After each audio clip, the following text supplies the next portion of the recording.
अस्सलामुअलैकुम। इस दुआ के साथ कि आप सब बखैरियत हों। अल्लाह की ख़ास रहमतें, बरकतें और अनायतें आप सब पर मेहरबान हों। मेरी दिली दुआएं और नेक तमन्नाएं आप सब सुनने वालों के साथ हैं।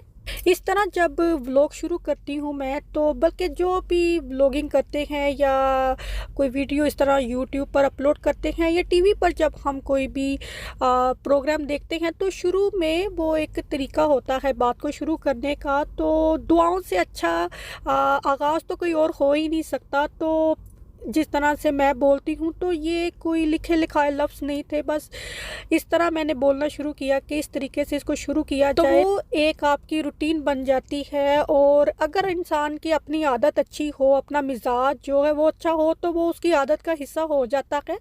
अब मुझे हमेशा ही जिस तरह मैं अपने व्लॉग का आगाज़ करती हूँ, तो मुझे हमेशा ही इसके लिए पॉजिटिव फीडबैक ही मिलता है कि जिस तरह आप अपने व्लॉग का आगाज़ करती हैं, अपनी वीडियो का आगाज़ करती हैं, तो हमें बहुत अच्छा लगता है, बहुत अच्छा लगता है।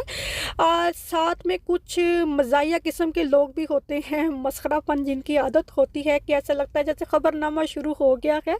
तो ये चीज़ें समझ में नहीं आती हैं कि इंसान रैंडम लोगों के साथ इस तरह का रवैया क्यों रखता है अपना।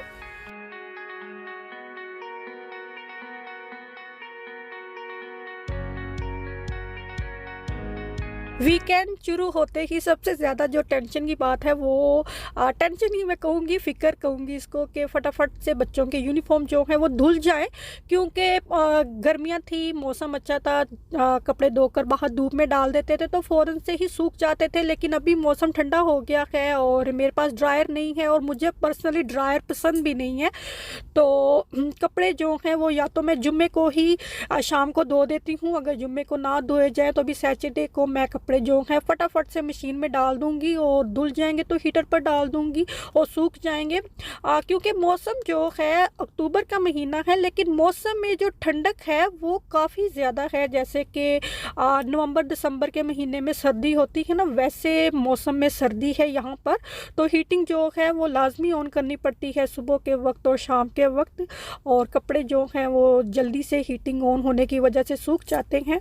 एज आई सेट के सर्दी जो है वो काफ़ी ज़्यादा शुरू हो गई है, और सर्दियों में स्किन जो है वो काफ़ी ड्राई हो जाती है, जिनकी ड्राई है मेरी तरह। तो हाथ जो हैं वो काफ़ी ड्राई हो जाते हैं, और कोशिश यही है कि इस तरह ग्लव्स पहनकर बर्तन धोए जाए।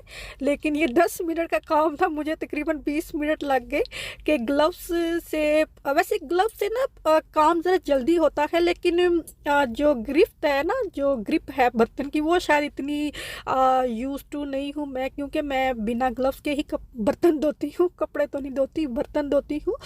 तो अभी मेरी कोशिश यही है कि मैं ना सर्दियाँ जो है इस तरह से जो रबड़ ग्लव्स है ये पहन कर ही बर्तन वगैरह, क्योंकि मेरे हाथों के बारे में किसी ने, बल्कि अमूमन लोग कहते हैं कि आपके हाथों की स्किन जो है वो काफ़ी, उससे पता चलता है कि आप इतनी यंग नहीं हैं या आप ओल्ड है। तो ज़ाहिर है उम्र के साथ आपने ओल्ड ही होना होता है। लेकिन जो हाथों की मेरी स्किन है वो कुछ ऐसी ही है, क्योंकि बहुत ज़्यादा मैं मोटी नहीं हूँ, तो मेरी जो बाजू हैं वो भी पतले पतले से हैं, और मेरी हाथों की उंगलियां जो हैं वो भी पतली सी हैं। अगर मैं बहुत ज़्यादा मोटी होंगी तो ज़ाहिर है हाथों की स्किन के ऊपर जो है वो थोड़ा सी जो फैट है वो चढ़ जाएगी तो वो प्यारी लगेंगी। तो उंगलियों को प्यारी करने के लिए मैं मोटी नहीं हो सकती।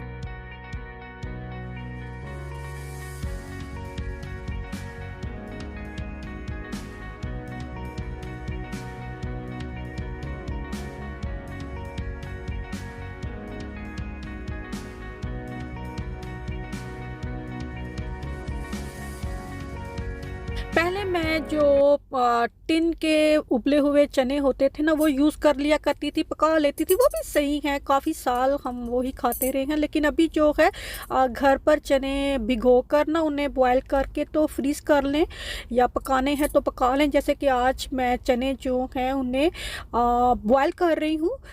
चने मैंने बनाने हैं, भटूरे बनाने हैं, छोले भटूरे बनाने हैं, तो उसके लिए चने मैं बॉयल कर रही हूँ। और रात को इनको मैंने भिगो दिया था, बेकिंग सोडा डाला था मैंने इसमें और इसको भिगो दिया और सुबह इनको उबलने के लिए रखा है। और चूँकि मुझे अगर तो इनको वैसे बॉयल करना है, चने ही चाहिए, तो इनका पानी मैं गिरा देती, लेकिन मुझे मैंने सालन पकाना है, तो इस पानी में उबले हुए चनों का जो फ्लेवर है वो है, तो वो मैं नहीं गिराऊंगी। तो इसीलिए मैंने इस तरह से चने जो हैं पानी में से निकाल कर उधर छलनी में डाल दिए हैं, क्योंकि ये पानी मुझे थोड़ा सा चाहिए। मैंने चने पकाने हैं उसमें डालूंगी, क्योंकि इसमें इसका फ्लेवर ज़्यादा है।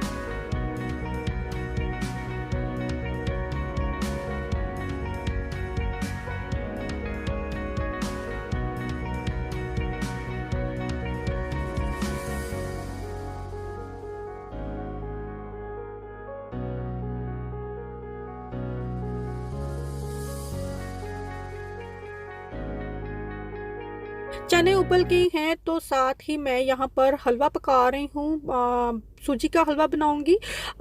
ये पाउडर फॉर्म में जो होती है ना सूजी, जो एक कोर्स वाली होती है, जो फाइन वाली है वो वाली सूजी है। हलवे के लिए फाइन वाली सूजी ज़्यादा अच्छी रहती है, जो कोर्स वाली है वो इतनी अच्छी नहीं रहती। हलवा थोड़ा दानेदार सा हो जाता है, तो वो हमें अच्छा नहीं लगता। और ये वाली एक कटोरी है सूजी की, और यही एक कटोरी मैंने चीनी की डाली है। और जो पानी है वो मैंने 4 कटोरी लिया है, और 1 कटोरी मैं इसमें दूध की डालूंगी। और उतना ही बटर लेते हैं। मीठी चीज़ जैसे आपने चावल बनाने हैं मीठे, या मीठा हलवा पकाना है, तो जितनी सूजी उतनी ही चीनी, जितने राइस उतना ही मीठा। तो शीरे में मैंने 4 कप पानी के डाले हैं और 1 कप मैं दूध के डालूंगी। और डबल चीनी नहीं करनी, अगर डबल चीनी कर दी तो वो बहुत ज़्यादा मीठा हो जाता है, क्योंकि इसने सूख जाना है ना, पानी सा तो नहीं होगा, रनी टेक्सचर का नहीं होगा, या जिस वजह से इसमें ज़्यादा मीठे की ज़रूरत हो। एक दफ़ा मैंने ऐसे ही हलवा बनाया, मैं ज़्यादातर 1 कप या 1 कटोरी ही बनाती हूँ, तो मैंने तकरीबन 2 से 3 टेबल स्पून उसमें चीनी के ज़्यादा डाल दिए। तो सब ने कहना शुरू कर दिया इसमें मीठा ज़्यादा है, मीठा ज़्यादा है। तो जितनी चीनी, जितनी सूजी उतनी ही चीनी, उतना ही बटर या देसी घी डालते हैं। और मैं 4 कप पानी के और 1 कप मैं इसमें दूध का डालूंगी, और साथ में थोड़े से पिस्ते बादाम मैंने काट कर रखे हुए हैं। और बिल्कुल दम जितनी हीट पर इसको मैंने पकाना है। तकरीबन 40 मिनट लगेंगे इसको भूनने में। और साथ ही मैं इस तरफ जो चने हैं वो पकने के लिए रख रही हूँ। और भटूरों के लिए आटा जो है वो सबसे पहले मैंने गूंद के रख दिया था। वो थोड़ा सा उसमें बेकिंग पाउडर डाला जाता है, जिस वजह से उसको फूलने में टाइम लगेगा।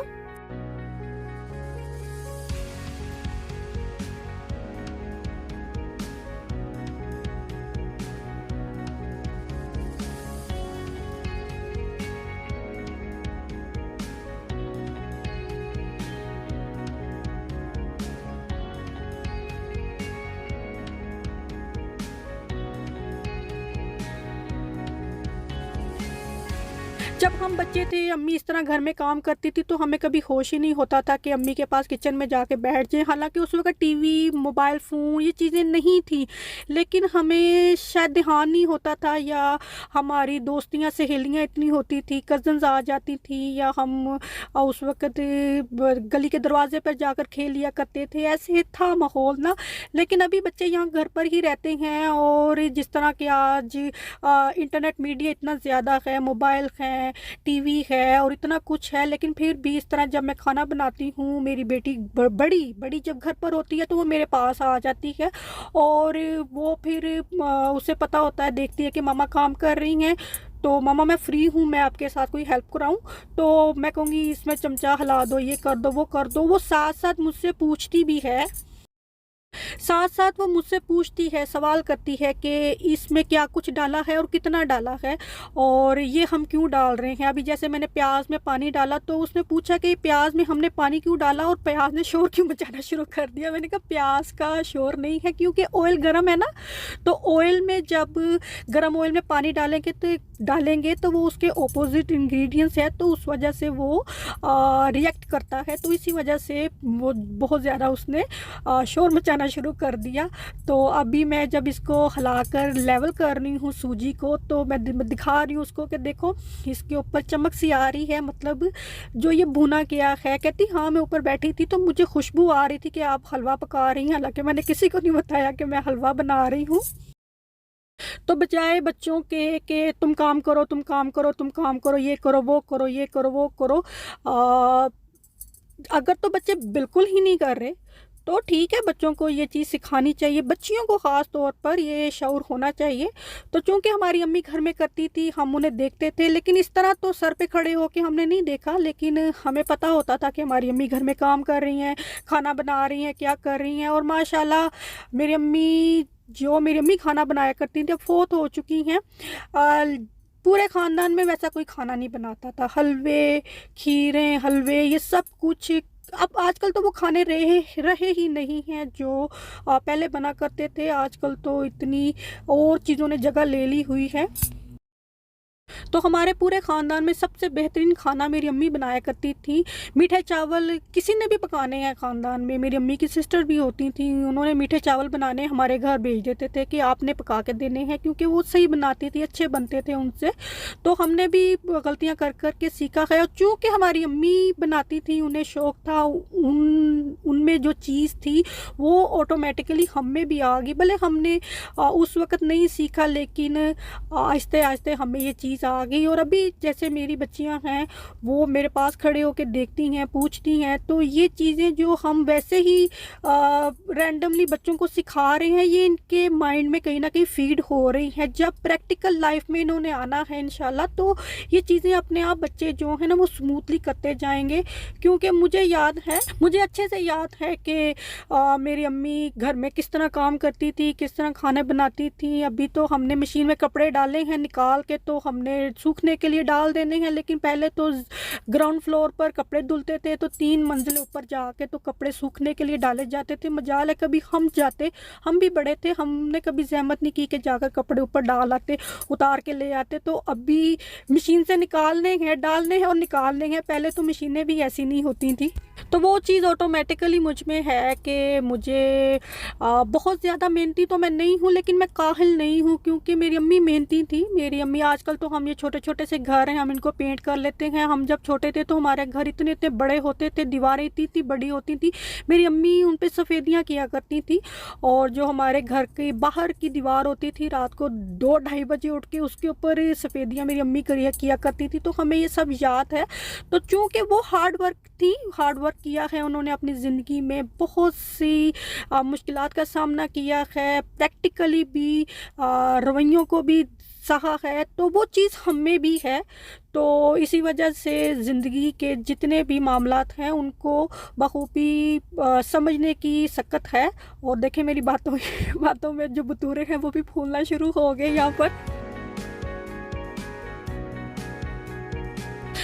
मेरी बड़ी बेटी जो है वो एवरी डे उसकी स्कूल की जो भी रिपोर्ट होती है वो मेरे साथ शेयर करती है। तो उसकी देखा देखी बाकी बच्चे भी करते हैं। मेरा बेटा भी आ जाएगा, बेटी भी आ जाएगी। फजर से पूछना पड़ता है तो वो सम टाइम बता देती है, सम टाइम नहीं बताती। तो मैं फोर्स नहीं मैं करती उसको। लेकिन ईमान जो है वो अपने पूरे डे की रूटीन जो है मुझे बताती है। तो मैं सुनती हूँ भी, मैं सवाल पूछती हूँ उससे। तो सम टाइम मैं कहती हूँ तुम क्यों बता रही हो मुझे, कहती एंड शी सेड के मुझे आपके साथ अपनी सारे दिन की रूटीन जो है वो शेयर करना बहुत ही अच्छा लगता है। तो मैंने मामा ऐसा किया, मैंने सही किया, अगर मैंने इस तरह कर दिया तो मैंने सही किया, गलत तो नहीं हो गया, ये तो नहीं हो गया। तो इस तरह से बच्चों के साथ गपशप जो है वो होनी चाहिए, स्पेशली बेटियों के साथ जो है माँ का क्लोज रिलेशन तो होता ही है, इसमें तो कोई शक की बात नहीं है। लेकिन सारे दिन की जो रूटीन है, स्पेशली जो स्कूल जाने वाले बच्चे हैं, तो उनके साथ लाजमी जो है वो शेयर करनी चाहिए। और देखें बतूरे कितने फूल चुके हैं। आप जो पूड़ियाँ होती हैं वो ऑयल काफ़ी जज़ब कर लेती हैं, लेकिन बतूरे जो हैं ये इतना ऑयल जज़ब नहीं करते। ये सूखे सूखे से ही हैं, लेकिन ऑयल इन्होंने जज़ब नहीं किया हुआ।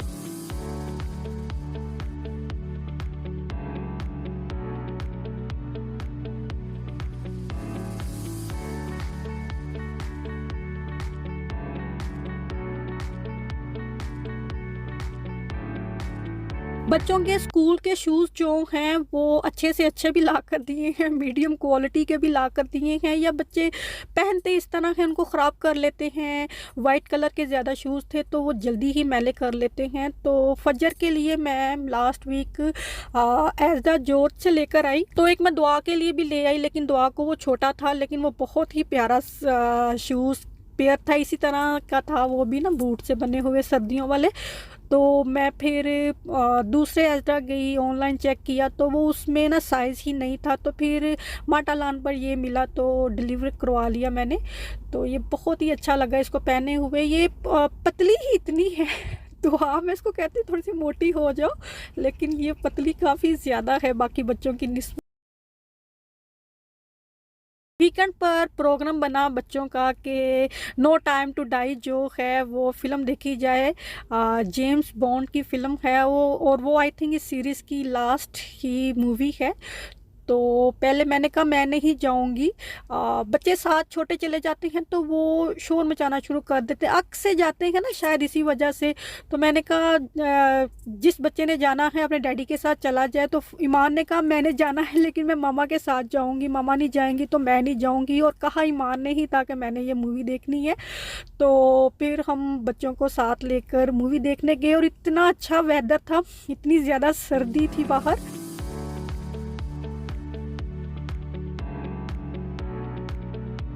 तो इस मूवी की स्क्रीन थी वो 4th फ्लोर पर थी और काफ़ी ऊंचाई पर था, तो काफ़ी अच्छा लगा, पूरा शहर नज़र आ रहा था। तो मैंने कहा पहले हम इस तरह फ्लैट में रहते थे, वो काफ़ी ऊंचाई पर था तो पूरा शहर नज़र आता था। तो बच्चों ने कहना शुरू कर दिया कि हमें अब फ्लैट में रहना चाहिए ताकि हमें पूरा शहर तो नज़र आएगा। तो मैंने कहा फ्लैट में तो रह सकते हैं लेकिन फिर गार्डन नहीं मिलेगा। तो दुआ कहती नहीं नहीं, फिर जो है घर ही ठीक है, हमने फ्लैट में नहीं रहना।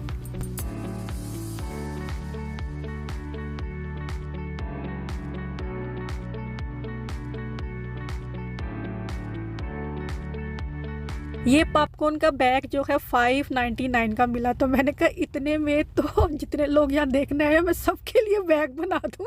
इतना महंगा पॉपकॉर्न का एक बैग मिला 599 का।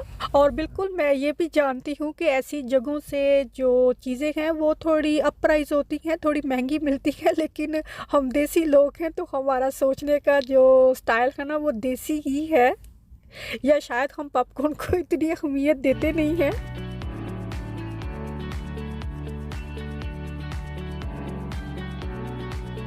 घर आकर हम पॉपकॉर्न बना रहे हैं। पॉपकॉर्न जो है ये बड़े मज़े के लगते हैं और खाए भी जाते हैं। मूवी देखने बैठे ना, स्पेशली जैसे मैंने पहले भी बताया कि फ्राइडे नाइट को मूवी नाइट होती है, बच्चे कोई ना कोई मूवी जो है वो देखते हैं, और इस तरह पॉपकॉर्न बने हों तो बड़े ही मज़े के लगते हैं।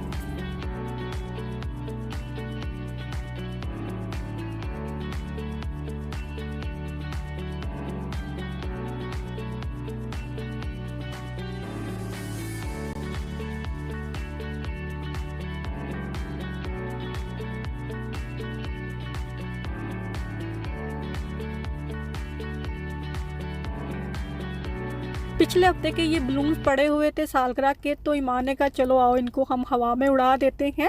तो ये काफ़ी दूर तक चले गए। तो बुरहान ने बेसाख्ता कहा कि ये ना लॉक नेस पहुँच जाएंगे, तो अगले साल जब हम जाएंगे तो वहाँ ये पड़े होंगे। मैंने कहा हाँ, ये तुम्हारा इंतज़ार कर रहे होंगे वहाँ पर। अगर ये व्लॉग आपको अच्छा लगा है तो इसको लाइक ज़रूर करें। अगर अभी तक मेरे चैनल को सब्सक्राइब नहीं किया तो इसे सब्सक्राइब ज़रूर कीजिए। अल्लाह हाफिज़।